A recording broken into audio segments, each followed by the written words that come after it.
If you're an athlete, you know the greatest motivator of all is the fear of letting your teammates down. After all, a team is only as good as its weakest link. So you owe it to those wearing the same jersey as you to be your best every time you step on the field. That's why there's no vape in team. When you vape, you can expose your lungs to toxic chemicals that can damage your lungs. If you're a step behind, the team's a step behind. Brought to you by The Real Cost and the FDA.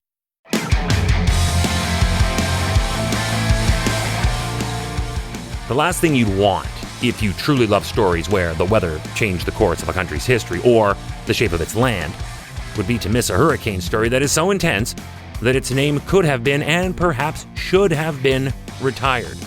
Hi, I'm Chris May, writer, producer, and host of This Day in Weather History, now in its second year from the Weather Network in Canada. Hurricane Emily was a powerful early season Cape Verde tropical cyclone that caused significant damage across the Caribbean Sea to Mexico. At the time, Emily was the earliest forming fifth named storm in the Atlantic on record. This day in weather history. It was the earliest forming Category 5 Atlantic hurricane in a season and the most intense to form before August. And it made its first, that's right, just its first landfall. This record has since been surpassed by 2020's tropical storm Edward. Let's track the evolution of this monster. July 10th, Tropical Storm Emily formed as it moved through the central Atlantic Ocean. July 14th, it's on the move to the Gulf of Mexico as it passes through the Windward Islands of the Caribbean.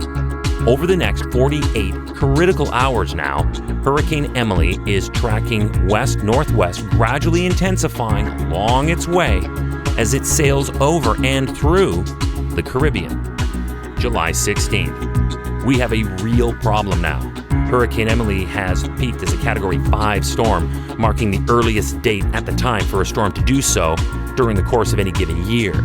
And then July 18th, this day in weather history in 2005. Welcome to year 2 of this podcast. Right now, you're listening to the full version of today's story on your favorite podcast provider.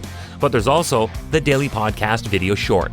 They're shot right here in my podcast recording studio, so you get that perspective. But oftentimes, they will include visuals from that day's event, from when it happened, in weather history. So after listening to the full story, go check out the podcast video short on television or online anytime at theweathernetwork.com/weather history.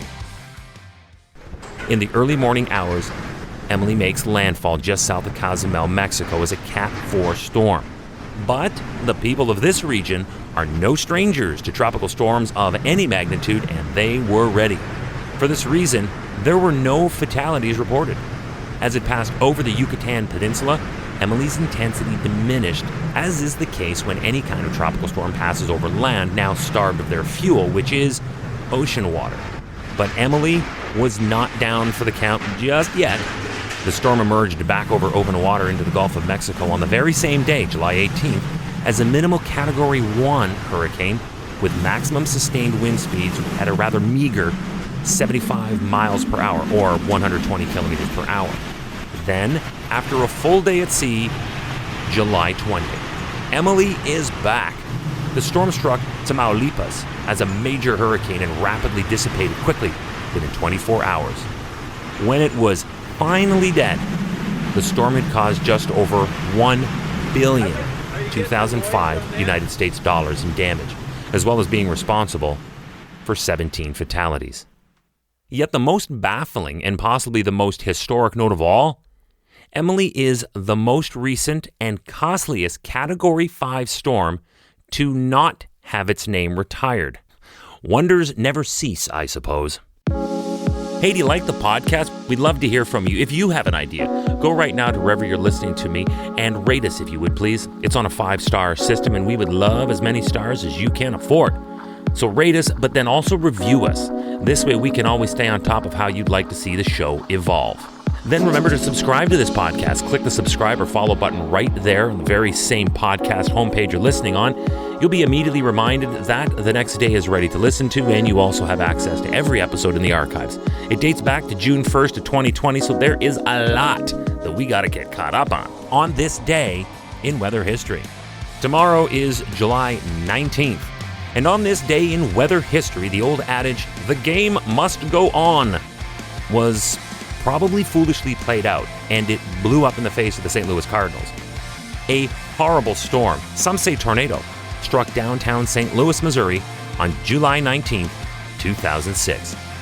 It was a powerful summer storm and the biggest power outage in St. Louis history. And it happened tomorrow. This day in weather history with me, your host, Chris May.